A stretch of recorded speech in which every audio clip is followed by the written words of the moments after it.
आइए कंटिन्यू करते हैं हम symmetric matrix and skew symmetric matrix के साथ। तो ये दोनों क्या होते हैं? देखिए, आपके पास स्क्यू सिमेट्रिक मैट्रिक्स हो या सिमेट्रिक मैट्रिक्स, दोनों स्क्वायर होने चाहिए। They must be a square. वो एक स्क्वायर मैट्रिक्स होनी चाहिए। स्क्वायर मैट्रिक्स क्या होता है? अगर आपने पिछला वीडियो देखे होंगे तो मैं आपको पता होगा कि उसमें जो आपका एम और एन होता है, sorry m into n, number of columns को हम एम बोलते हैं, नंबर ऑफ रोज को हम बोलते हैं एन। तो number of columns and number of rows equal होनी चाहिए, means m equal to n होना चाहिए। जिस भी मैट्रिक्स में एम इक्वल टू एन होता है उसे स्क्वायर मैट्रिक्स कहा जाता है। अभी आइए देख के चल, आपको ट्रांसपोज पता होगा, अगर आपने पिछले वीडियोस देखे होंगे तो इसमें हम क्या करते हैं ट्रांसपोज में, रोज को कॉलम्स के साथ इंटरचेंज करते हैं। Interchange of rose and columns means जो भी डाटा एम में है उसको एन में रखा जाएगा, जो एन में है उसको एम में रख लिया जाएगा, तो वो ट्रांसपोज होता है। अगर आपको ट्रांसपोज नहीं पता है तो आप नीचे डिस्क्रिप्शन में लिंक है, उसको जाके देख लीजिए। ठीक है, तो हम आगे बढ़ते हैं। सिमेट्रिक मैट्रिक्स क्या होता है? सिमेट्रिक मैट्रिक्स का बस यही दो ही मेन फंडा होता है। पहला ये स्क्वायर होना चाहिए और दूसरा अपने ट्रांसपोज के इक्वल होना चाहिए। मैंने एग्जांपल इसमें नहीं लिखा हुआ है, तो मैं एग्जांपल क्यों नहीं लिखा हूँ, क्योंकि मैं आपको लाइव बताने वाला हूँ कि मैट्रिक्स कैसे लिखा जाता है, सिमेट्रिक मैट्रिक्स कैसे लिखा जाता है।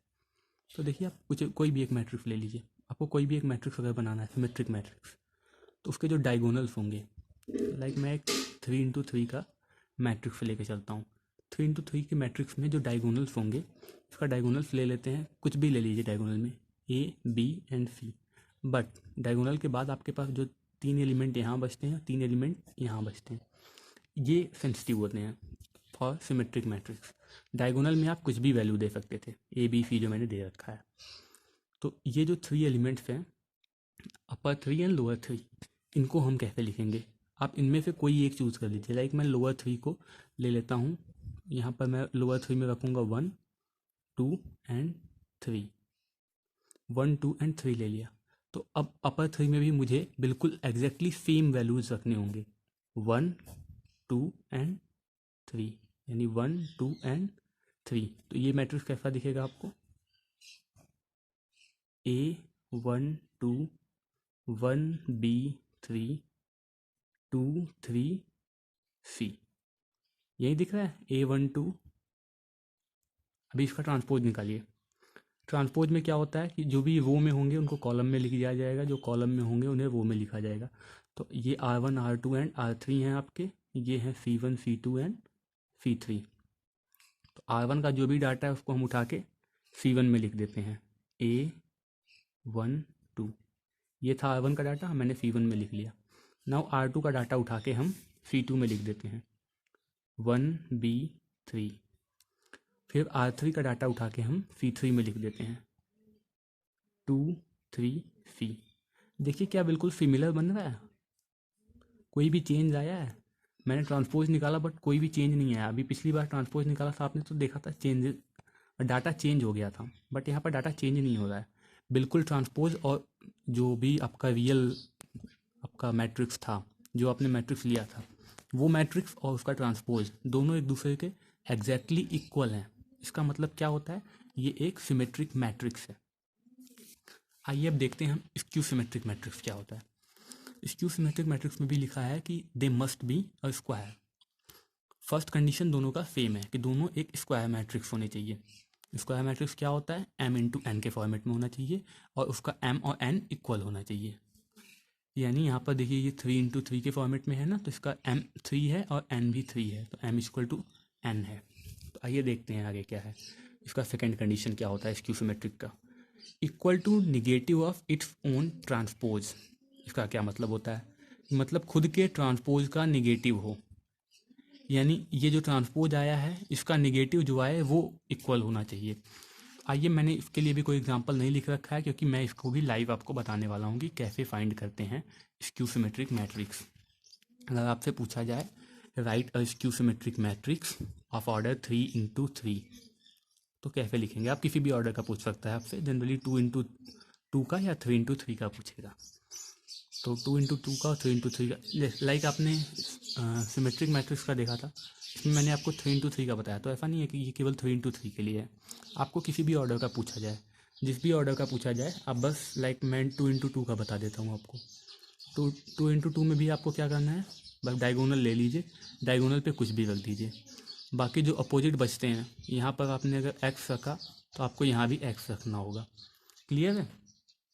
आपने इसमें कैसे रखा था आपको पता ही है।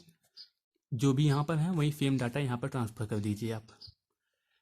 ऐसे ही आपको स्क्यू सिमेट्रिक मैट्रिक्स में भी लेके चलना है। स्क्यू सिमेट्रिक मैट्रिक्स में आपके पास बस एक स्पेशल केस बन के आता है। स्क्यू सिमेट्रिक मैट्रिक्स में क्या होता है कि ये जो डायगोनल्स हैं आपके पास, जहाँ पर आपने ए बी सी रखा हुआ था, यहाँ पर आपको कोई भी एक इक्वल वैल्यू रख लेना है। जो भी वैल्यू होगा वो बिल्कुल जो डायगोनल, आइए मैं फिर से आपको बता देता हूँ। आपका ये जो डायगोनल है, आप इस डायगोनल को लेके चलेंगे। इस डायगोनल पे आपको कोई भी एक ही वैल्यू रखनी है। लाइक मैंने यहाँ पर 0 0 0 रख लिया है, आप कुछ भी ले सकते हैं, आपकी मर्जी, आप कोई भी वैल्यू रख लीजिए। लाइक आप एक्स एक्स और एक्स रख लीजिए। आप तीनों वैल्यू को एक्स रख सकते हैं, कुछ भी रख दीजिए, आपकी मर्जी। बाकी जो आपके 3 अपर ट्रायंगल बचते हैं, लोअर ट्रायंगल बचते हैं, इसमें आप क्या रखने वाले हैं? इसमें आपको यही आपका सेंसिटिव होता है। यहाँ पर आप जो भी रखेंगे इसमें से कोई एक को आप कुछ भी रख सकते हैं, अगर आपका इसी के अकॉर्डिंग चेंज हो जाएगा। लाइक इसमें हम रख देते हैं ए बी एंड सी। तो अपर ट्रायंगल में क्या आएगा, यहाँ ए के जो आपके ए के सामने जो आएगा वो आएगा -a, बिल्कुल एग्जैक्टली निगेटिव। बी के जो सामने पड़ने वाला है उसको क्या बोलेंगे आप, -b, और सी के जो सामने पड़ने वाला है उसको -c बोलेंगे आप। ठीक है, इसी तरीके से बिल्कुल यहाँ भी आप क्या देखेंगे, अगर कोई न्यूमेरिकल वैल्यू आप रखना चाहते हैं तो 1 2 3 या 1 -2 रख देते हैं। तो आप 1 के सामने क्या रखेंगे, -1, -2 के सामने क्या रखेंगे, 2, 3 के सामने क्या रखेंगे, -3। क्लियर है? बिल्कुल देखिए, उसको निगेटिव से मल्टीप्लाई करते चल रहे हैं। 1 में -1 का मल्टीप्लाई करके ये आएगा, -2 में -1 का मल्टीप्लाई करके 2 आएगा, और 3 में -1 का मल्टीप्लाई करके -3 आने वाला है। ये देखिए, ये स्क्यू सिमेट्रिक मैट्रिक्स हो गया। अब ये कैसे हुआ स्क्यू सिमेट्रिक मैट्रिक्स, इसको प्रूव करने के लिए आपको क्या करना होगा, इसका ट्रांसपोज निकालना होगा। और ट्रांसपोज के लिए आपको क्या रखना होगा, ये R1, ये R2, ये है R3। अभी इसको हम C1 C2 C3 में रख देंगे। आपका हम R1 उठा लेते हैं पहले।